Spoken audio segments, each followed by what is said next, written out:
Doctor Naval Kishore, सारे विपक्षी नेताओं पर कार्रवाई हो रही है, आपने भी अपने आप को उसमें शामिल कर लिया, आपने भी सोचा कि इसी के बहाने सीबीआई और ईडी को कटघरे में खड़ा कर दिया जाए, लेकिन आपके खिलाफ तो बड़े पुराने मामले हैं।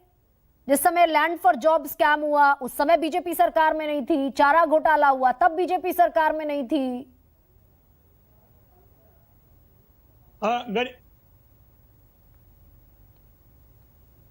डॉक्टर नवल, हाँ गरिमा जी बिल्कुल सही कहा आपने, और हम लोग उनके सामने सबसे मजबूत टारगेट हैं जहां पर वो शुरू से अटैक कर रहे हैं। और आपने देखा होगा कि जो केस बंद कर दिया था खुद सीबीआई ने, वो 2008 में हो या 2014 के बाद भी एक में सजा हुई 4 केस बंद हो गए। उन चारों केसों को किसने खेला और पिछले 9 साढ़े 9 साल में उसमें क्या हुआ है? तो ये कोई नई बात नहीं है। भाजपा के सत्ता संस्कृति में ये किसी पाठशाला से प्रशिक्षित किया गया है कि जो आपके सामने, जिसको आप पॉलिटिकली नहीं हरा सकते हैं, उसको आप एजेंसियों के माध्यम से हराइए।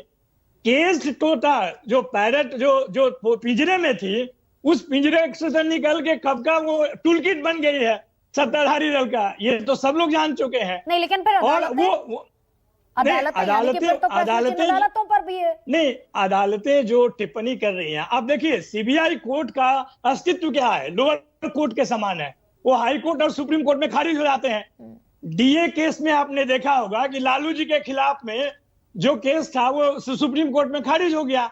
और ऐसे कई उदाहरण हैं जहां पर कि लोअर कोर्ट के जो फैसले हैं हायर कोर्ट में खारिज हो जाते हैं। लालू जी को पिछले 9 साल से एक केस में उलझाकर वो अगले सुपीरियर कोर्ट में जाने का मौका ही नहीं दिया रहा है। और यह इसलिए है कि वो राजनीतिक रूप से उनको नहीं पछाड़ सकते हैं।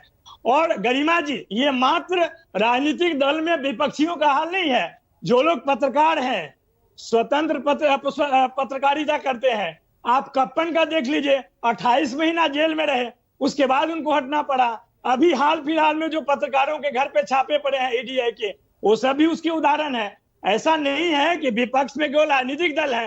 अब तो जो भी, जैसे जो मुख्यमंत्री उनके साथ नहीं आएगा उनके रिलेटिव पे करेंगे, जो लोग उनके गठबंधन में नहीं आएंगे नहीं, लेकिन डॉक्टर नवल समाप्त करेंगे। लेकिन डॉक्टर नवल, ऐसा भी तो नहीं है कि राजनीतिक दल बिल्कुल पाक साफ है, दूध के धुले हैं। भाई अदालत ने सजा भी तो दी, सजा याफ्ता भी तो हुए आप। नहीं, लेकिन वो तो जो हुआ वो लोअर कोर्ट से हुआ। हाँ। आपने उसी केस में 4 बंद केसों को खोला या नहीं खोला? ये तो सही बात है ना। अब वो चारों केस में जब तक फैसले नहीं आएंगे तो आप ऊपरी कोर्ट में कैसे जाएंगे? ये भी तो कानूनन अड़चन है। सिमिलर एविडेंस के आधार पर जो केस चल रहे हैं, जिसमें एक में सजा हुआ और 4 बंद हुए, उन चारों केस में जब तक आप फैसले नहीं देंगे तो ऊपरी कोर्ट में आप कैसे जा सकते हैं? ठीक है डॉक्टर नवल, हाँ ठीक है doctor Naval. Doctor Arun, point और अगर आप बोलने दें, क्या कैरी ऑन, कह लीजिए बात अपनी। हाँ नहीं, मैं सिर्फ ये कहना चाहता हूं कि जो राजनीतिक आपने बोला राजनीतिक दल दूध के धुले नहीं है, तो क्या दूध में धुले केवल भाजपा है?